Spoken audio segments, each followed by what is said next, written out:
À qui paie-t-on la dîme? À Dieu ou au pasteur? Et le paiement de la dîme, est-ce toujours en argent? Autour de la question, Man National reçoit ce matin le révérend Francis Tununa. Pasteur Francis, bonjour. Merci. Est-ce une obligation de payer la dîme? Le chrétien a l'obligation de payer la dîme parce que c'est une exigence de la parole de Dieu, du Dieu qu'il croit comme étant son Dieu. Quelles sont donc les Écritures qui soutiennent cette thèse? Nous avons premièrement Malachie chapitre 3, versets 7 à 12, qui parle de cela dans l'Ancien Testament. Vous avez également dans le livre des Hébreux, au chapitre 7, à partir du verset 1, vous pouvez descendre jusqu'au verset 6 ou 7. Dieu également parle de cela en montrant comment est-ce qu'Abraham, plutôt Lévi avait payé la dîme lorsqu'il était encore dans le règne d'Abraham, mais en montrant aussi surtout comment est-ce que Melchisédek, le roi de Salem, qui ne se nourrit pas en se servant de notre argent, avait accepté et pris la dîme des mains d'Abraham. Vous avez également Matthieu chapitre 23, le verset 23 également, où il est dit que nous devons privilégier la justice, la miséricorde et tout cela, mais nous ne devons pas omettre certaines choses comme par exemple la dîme. Qui est également prélevée. Alors les gens, quand ils lisent ce passage, ils pensent que Dieu avait annulé la dîme. Non, lisez très bien, il est écrit à la fin de ce passage, sans omettre le reste. Donc, on n'omet pas le paiement de la dîme, mais on dit que la chose la plus importante, c'est d'abord l'amour, la justice, la miséricorde. Notre cœur doit être orienté vers cela, mais sans oublier également que nous devons payer la dîme à l'Éternel. Mais c'est pourtant nombreux de vos collègues pasteurs réfutent cette assertion et affirment même que c'est du vol. Vous n'allez pas dire qu'ils ne comprennent quand même pas les Écritures, Pasteur Francis? Pasteur Francis n'est pas responsable de ce qu'enseignent et pensent les autres pasteurs. Pasteur Francis n'est responsable que de dire ce que Dieu met sur son cœur et c'est ce que Dieu lui demande de dire. Ainsi, selon les Écritures de l'Ancien jusqu'au Nouveau Testament, la Bible est formelle. Le paiement de la dîme est toujours en vigueur et le paiement de la dîme est obligatoire et doit se faire de façon régulière par tout chrétien. Christ... Vous savez, pour vous donner un petit exemple, la dîme est un impôt en fait que l'on prélève sur le travail que vous faites ou bien sur tout ce que vous pouvez avoir. Parce que déjà même au sujet de la dîme, il y a une problématique dans le milieu chrétien au sujet du mot revenu. Parce que quand on définit la dîme de façon simple, sinon de façon simpliste, on dit que la dîme c'est le dixième de votre revenu, le 1/10 de votre revenu. Alors les gens courent vers les dictionnaires pour aller regarder le mot revenu. Et pour eux, revenu veut dire tout simplement salaire, ce qui est vrai. Mais ce qui n'est pas toute la vérité, parce qu'en français, revenu ne signifie pas que salaire. Revenu signifie également tout ce qui me revient à partir de maintenant. Donc même si cela vient d'un legs, cela vient d'un don, cela vient d'un partage ou quoi que ce soit, mais dès lors que cela me revient, il y a une dîme à payer là-dessus. Voilà pourquoi William Marion Branham, le prophète du temps de la fin, qui nous a apporté le message de cet honneur, il nous parle d'une jeune fille qui n'avait que 8 ans, mais qui payait la dîme. Comment une jeune fille de 8 ans va payer la dîme? Elle travaille où? Elle fait quoi? Or, elle payait cette dîme-là de l'argent que ses parents lui donnaient pour pouvoir aller manger un petit truc à l'école. C'est comme ça qu'elle paye la dîme. Frère Branham en parle. Donc nous devons avoir de l'équilibre lorsque nous parlons des choses. Et j'ai pris le soin de parler avec un ami, un Français, un Blanc, pour lui poser la question, qu'est-ce que eux, en France, quand ils parlent français, qu'est-ce qu'ils entendent par revenu? Naturellement, ça veut dire salaire. Mais je lui demande, est-ce que ce qui vous revient aussi, on peut aussi dire que maintenant c'est votre revenu? Eh bien oui, c'est vrai. Ça vous revient. Pasteur Francis, vous dites bien... Alors, donc, j'étais en train de dire, pardon, sans vous interrompre, que le mot dîme, en fait, plutôt la dîme renvoie à un impôt. Vous voyez, quand vous travaillez dans un pays quelconque, vous devez payer un impôt à l'État. On parle généralement des IRPP, l'impôt sur le revenu des personnes physiques. Donc, vous travaillez, vous devez donc payer un impôt parce que vous travaillez. Mais, disons-nous la vérité, ce n'est pas l'État qui fait votre travail. C'est vous qui vous battez, c'est vous qui vous tuez et c'est vous qui générez des revenus par votre travail. Pourquoi l'État viendra prendre quelque chose dans ce que vous avez travaillé et dans lequel eux, ils n'ont pas investi? Ils ne vous ont même pas aidé. Il n'y a même pas eu une petite subvention. Mais ils disent à la fin, non, vous devez payer un impôt. Vous ne payez pas l'impôt, on vient, on ferme vos portes et vous n'avez plus la possibilité d'exercer. Eh bien, c'est parce que vous êtes sur un sol, vous êtes dans un pays et vous devez donc obéir à la réglementation de ce pays. Et dans chaque pays, il y a une réglementation fiscale à laquelle donc tout citoyen est tenu.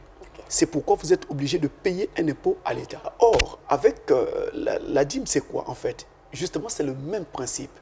Nous travaillons sur un sol qui ne nous appartient pas. Ce sol ou cette terre appartient à Dieu. Et Dieu dit, comme vous êtes sur mon sol, vous êtes sur ma terre, vous êtes dans mon pays, vous travaillez, alors vous devez me payer une dîme par rapport au travail que vous faites. Ou par rapport à tout ce que vous pouvez donc avoir, vous me payez donc une dîme. Maintenant, cette dîme-là, moi l'Éternel, je n'en ai pas besoin physiquement. Mais qu'est-ce que je vais faire avec? Je vais donc soutenir mon royaume avec, soutenir mon œuvre avec. Je vais aider mes serviteurs qui travaillent dans mon champ avec cette dîme. C'est le même principe. C'est dit dans la parole, Pasteur Francis. Ce que vous venez de dire là, si, c'est la parole qui le dit. La parole de Dieu le dit. Frère Branham dit que la dîme est un impôt. L'impôt que vous payez, les irrépublicains. Non, ce que vous venez de dire que Dieu pense que c'est pour soutenir ses serviteurs, est-ce que c'est la Bible qui le dit? La Bible le dit dans Lévitique, dans Nombre, partout, c'est écrit. Et pourtant, Christ, le grand pasteur de l'Église chrétienne, pasteur, nulle part dans la Bible. Pardon, pour rendre la chose claire, puisque vous avez posé cette question, vous voyez, lorsque Israël avait été formé de 12 tribus, et Jacob avait eu 12 enfants, la 13e, on ne compte pas, c'était dynastie d'une fille, je parle des 12, les garçons.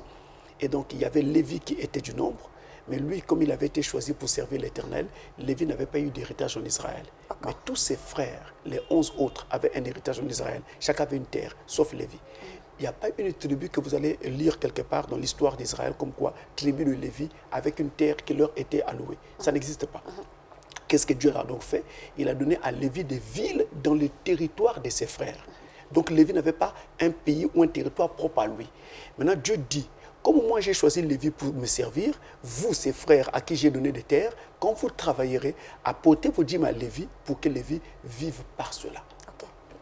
Donc je disais, Christ le grand pasteur de l'Église, Pasteur Francis, nulle part dans la Bible, nous le voyons recevoir une quelconque dîme des mains de ses disciples. N'est-ce pas une autre preuve que le paiement de la dîme est une pure invention des pasteurs?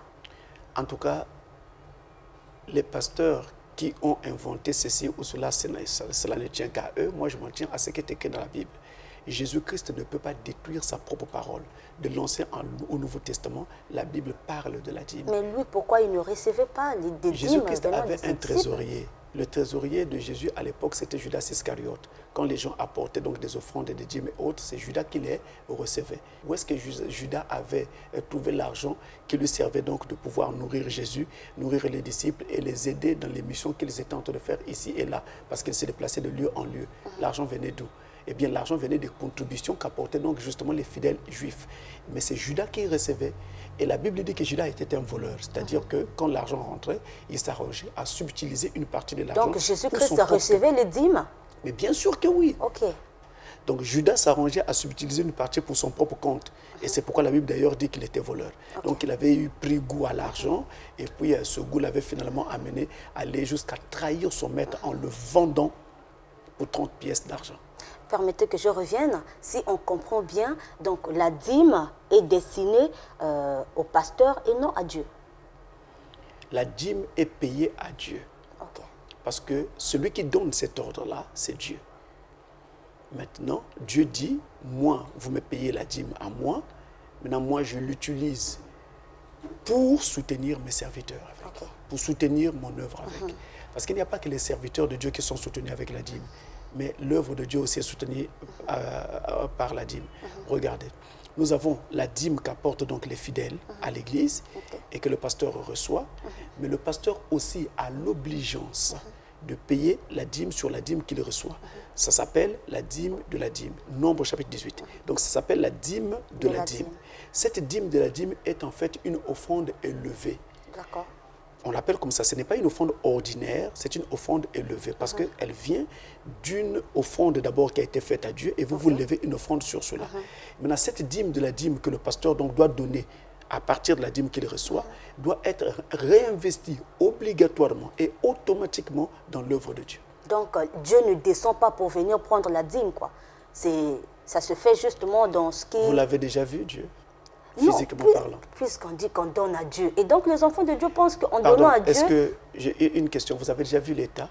Pasteur Francis, c'est moi qui pose des questions. Justement, je voudrais savoir, est-ce qu'on a déjà vu l'État? Pasteur Francis, on dit qu'on donne à Dieu. Moi, je pose des questions, vous répondez. On donne la dîme à Dieu. Et donc, Dieu descend normalement pour prendre cette dîme-là, puisque c'est destiné à Dieu.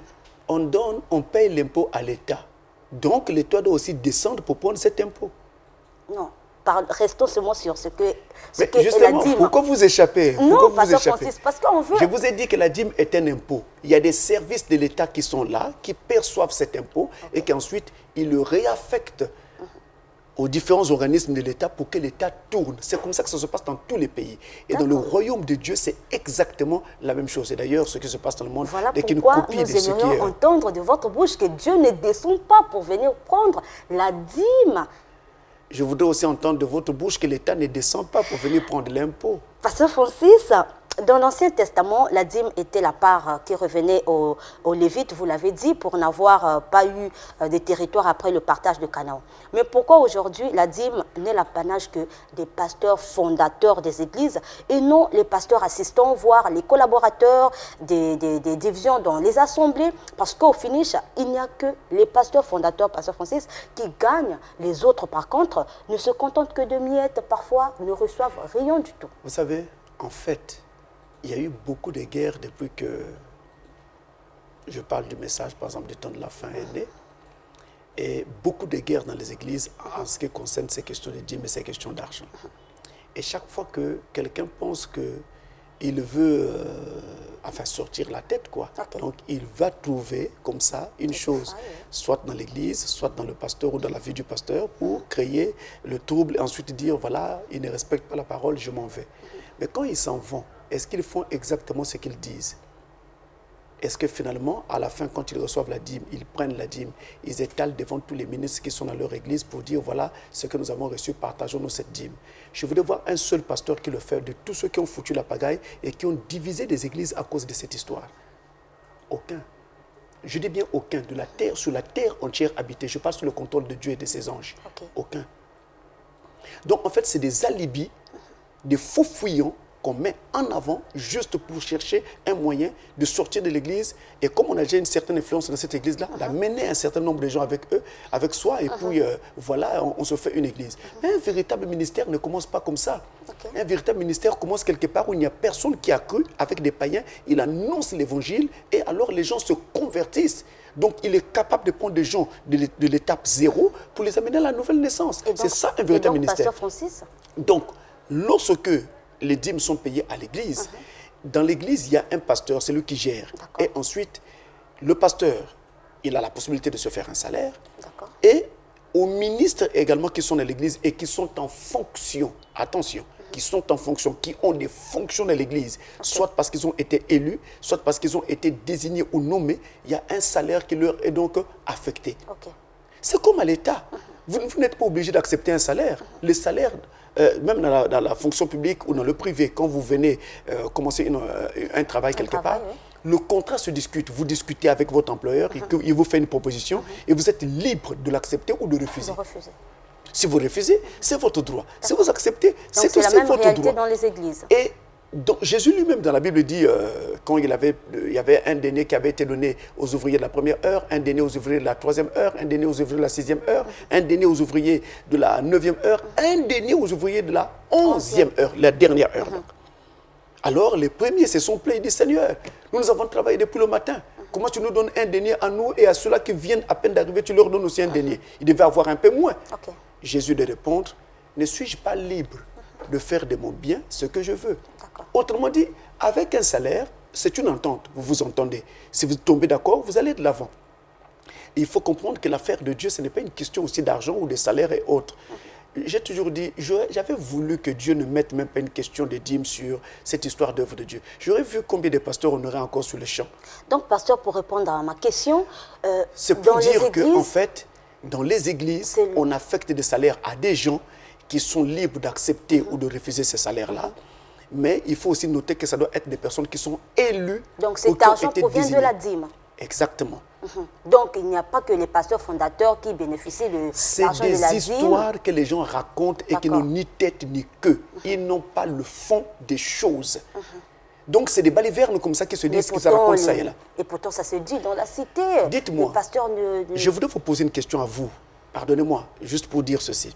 Est-ce que toi et moi, tels que nous sommes, nous connaissons en vérité, dans le fond, combien l'État congolais reçoit chaque mois? Certainement pas. Dans son trésor? Certainement pas. Certainement pas.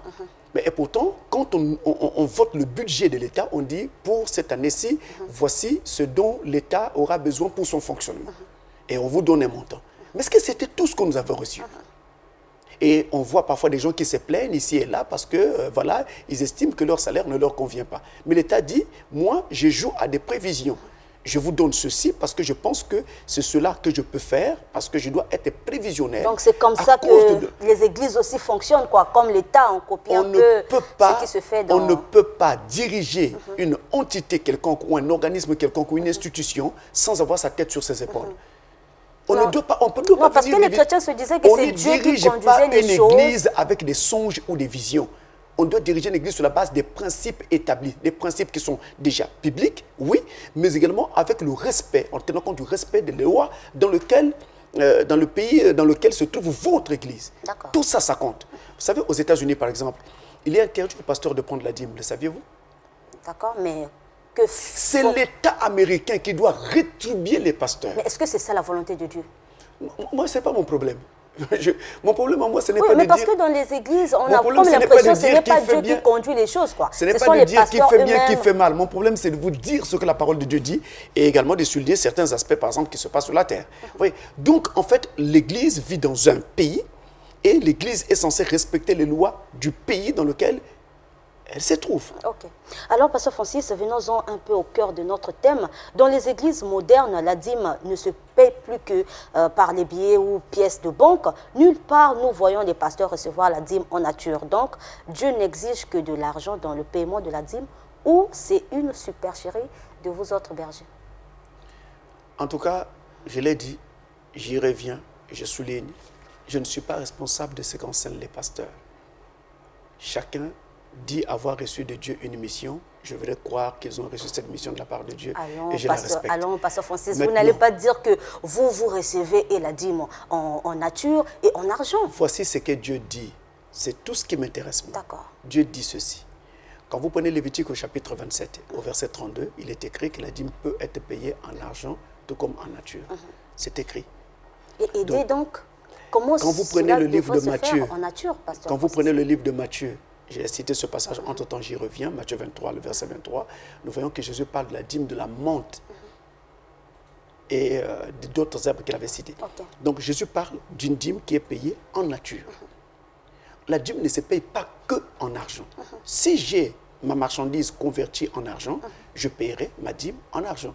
Mais si j'ai ma marchandise encore à l'état naturel, je suis libre de payer ma dîme en nature. Il faut noter une chose. Pourquoi aujourd'hui le paiement de la dîme en argent s'est plutôt proliféré un peu partout? Parce que nous sommes maintenant aujourd'hui une société qui vit sur la base des services. C'est le secteur tertiaire, la base des services. Donc, je vends un service. Et c'est sur la base de ce service que je suis rémunéré. En fait, c'est ça le problème. C'est ça Mais vous avez défini la dîme, le paiement de la dîme comme étant le 1/10 de votre revenu. Aujourd'hui, prenons l'exemple, on m'a partagé 2 pains. J'aimerais payer la dîme avec les 2 pains que j'ai reçus. Et comment, moi, en tant que chrétienne, je veux bien agir selon le christianisme. Comment vais-je payer cette dîme? Alors, voilà. Vous posez un problème qui est vraiment très substantiel et fondamental. J'aime bien ce genre de choses. Vous voyez, c'est le même problème que les Hébreux ont eu lorsqu'ils se sont retrouvés confrontés à la Shoah. Parce qu'ils étaient poursuivis et pourchassés ça et là, ils devaient se cacher dans différents endroits et alors se poser la question. Si une femme hébraïque porte une grossesse cet enfant qui va naître est appelé à mourir. Et donc, il va être tué par les nazis. Qu'est-ce qu'il faut faire? Laisser vivre l'enfant ou bien supprimer simplement cette grossesse pour éviter qu'on ne pleure après, parce qu'on va porter une grossesse pour rien, qui va même vous empêcher de courir pour fuir ça et là. Cette question-là n'était pas réglée par la Torah. D'accord. La Torah n'a pas statué sur cette question quelque part. Donc, il revenait aux rabbins de résoudre ce genre de questions où la parole de Dieu dans la Torah n'avait pas parlé à l'époque. C'est eux qui fouillaient avec les groupes de gens ici et là. Et donc, c'était à eux de répondre à ce genre de questions. Et ici, donc, pour ce genre de questions où j'ai 2 pains, est-ce que je dois payer une dîme? Eh bien, ça revient au pasteur de résoudre ce genre de questions. Moi, mais la Bible parle déjà en nature. Plus, ça veut dire que la Bible résout déjà le problème. Je vous montre un problème. Parce que vous n'avez pas un endroit de la Bible où il est dit « j'ai 2 pains ». Comment ferais-je pour payer la dîme? Ça n'existe nulle part. C'est juste un exemple. Ça peut être aussi des fruits, ça peut être aussi peu importe. Cet exemple n'existe pas dans la Bible. Soyons d'abord conséquents. D'accord. Cet exemple n'existe pas dans la Bible. Donc, pour ces genres de choses, les pasteurs doivent donc statuer. Qu'est-ce qu'ils font? Lorsque vous avez reçu un bien donné, tant que vous gardez ce bien avec vous et pour vous, parce que c'est un bien qui est en nature, en ce moment-là, vous n'avez aucune dîme à payer. Mais le jour que vous vendez ce bien, parce que vous n'en voulez plus, vous avez utilisé, vous ne voulez plus l'utiliser, alors à partir de cet instant-là, ce que vous allez générer en argent, vous payerez une dîme là-dessus. J'ai 2 pains, mais je vends un pain. Je paye une dîme sur la vente. Je vends mes 2 pains. Je paye une dîme sur cela. Mais tant que je garde mon bien en nature, je n'ai pas de dîme à payer. Mais n'est-ce pas une façon, pasteur, de contredire la Bible qui dit qu'il faut payer la dîme, que ce soit en nature? Vous avez donné un enseignement, pasteur, permettez que j'y revienne. Vous avez, le thème c'était au-delà de la justice des scribes et des pharisiens. Vous avez démontré que les scribes, eux, ils payaient même la dîme de la montre, qui est une herbe, on va dire, dérisoire ou quelque chose. Mais si eux, les scribes, payaient la dîme de la montre, pourquoi les chrétiens à qui vous demandez d'être au-delà ne ferait pas des choses comme ça? La dîme de la menthe, c'était une herbe qui était vendable. Et d'ailleurs, aujourd'hui, elle est toujours vendue. On l'utilise même pour faire des thés et tout le reste. Donc, c'était une herbe qui était vendable. C'était un article qui avait une valeur commerciale.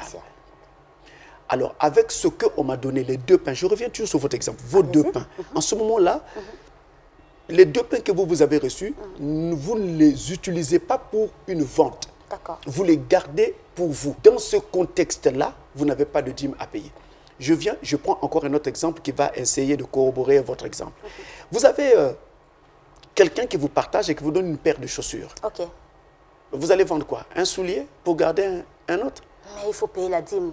Vous voyez? Parce que c'est un revenu. Vous gardez ces souliers avec vous. Mais le jour que vous les vendez, donc vous les mettez en valeur par la vente, en ce moment-là, vous payez une dîme sur cette vente. Je ne songe pas à vendre un jour. L'enseignement dont vous avez parlé, si vous réécoutez cet enseignement, vous réentendrez ma voix exactement disant ce que je suis en train de dire là. Donc c'est sur cette base-là, quand on... En fait, dès qu'il y a mise en valeur de quelque chose, il y a une dîme à payer. D'accord. La même chose pour les agriculteurs. La récolte, il faut vendre, donc pour avoir la dîme. S'ils veulent vendre. Alors, pasteur Francis, merci. On va passer donc à la rubrique Les gros mots.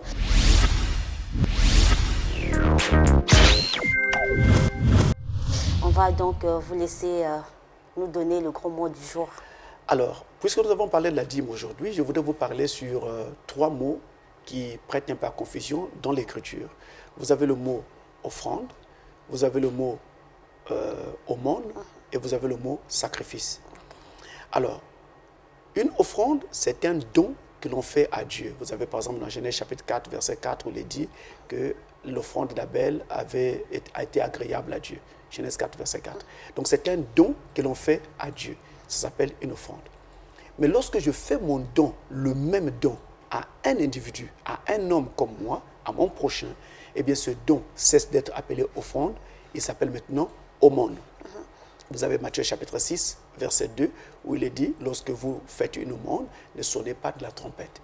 Donc, voilà la différence déjà qu'il y a entre aumône et offrande. L'offrande, c'est un don fait à Dieu.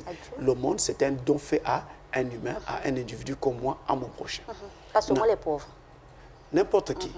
Parce que n'oubliez pas que même quelqu'un qui on dit être nanti, a toujours besoin de l'assistance de ses confrères. Alors, un sacrifice, c'est une victime que l'on offre à Dieu. Ça peut être une victime expiatoire. Dans ces conditions-là, il va s'agir d'un sacrifice pour le péché.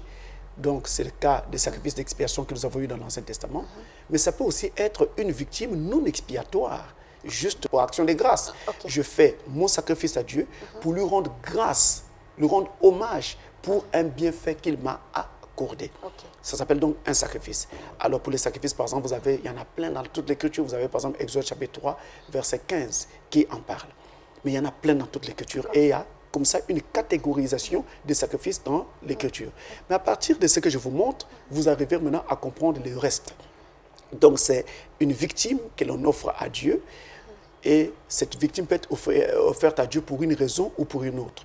Ça peut être une victime expiatoire, ça peut être pour une action de grâce, ça peut être pour n'importe quoi, selon que l'on se sent conduit. Voilà donc la différence entre les deux. Actuellement, les chrétiens font aussi des sacrifices en dehors de ce que se faisait dans l'Ancien Testament. Oui, on peut toujours faire un sacrifice. Vous voyez, vous pouvez même aller jusqu'à faire un sacrifice de votre propre personne. C'est-à-dire que vous vous offrez vous-même à l'Éternel.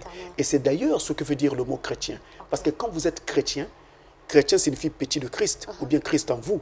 Mais ça signifie que vous avez voué votre vie à Dieu. Vous avez offert votre vie en sacrifice à l'Éternel. Donc, à partir de cet instant, puisque vous avez pris l'engagement d'être chrétien, sachez que c'est une vie de sacrifice dans laquelle vous vous engagez. Sacrifice à Dieu. Maintenant, en dehors du fait que vous pouvez donc offrir votre vie en sacrifice, vous pouvez aussi offrir un objet. Vous pouvez offrir votre travail. Vous pouvez offrir un salaire. Vous pouvez offrir n'importe quoi, tout ce que vous voulez. Vous pouvez prendre votre téléphone et offrir à Dieu.